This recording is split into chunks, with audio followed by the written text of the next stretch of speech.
ஒரு ஆர்டிஸ்ட் என்ன பண்ணான்னா ஒரு சிறந்த ஒரு பெயிண்டிங் வரைகிறான். அந்த பெயிண்டிங்கை வரைஞ்சி பல வருஷத்துக்கு முன்னாடி என்ன பண்ணான்னா சேல் பண்ணார். இப்படி பல வருஷம் கழிச்சு என்ன பண்ணாரு, இந்த ஆர்டிஸ்ட் ஒரு ரோட்டோரமா அப்படி நடந்து போகும்போது ஒரு ஆர்ட் கேலரி, அதனால போய் பார்க்கலாம் அப்படின்னு சொல்லி போய் பார்க்கும்போது பார்த்தீங்கன்னா பல படங்கள் இருக்குது. இந்த ஆர்டிஸ்ட் பார்க்கும்போது வா ரொம்ப நல்லா வரைஞ்சிருக்காங்களே அப்படின்னு சொல்லி அப்படியே பார்த்துட்டே வரும்போது பார்த்தீங்கன்னா இவருடைய பெயிண்டிங் என்ன இருக்கு அந்த மியூசியம் இருக்கு. அது பார்க்க ரொம்ப சந்தோஷமாயிடுச்சு.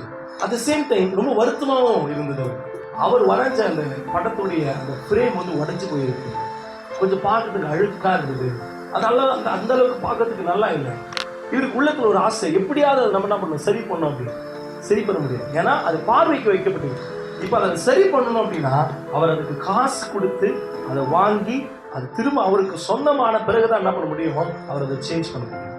அந்த மாதிரிதான் ஆண்டவரும் உங்களையும் என்ன பண்ணிருக்காருன்னா விலை கொடுத்து வாங்கிடும்.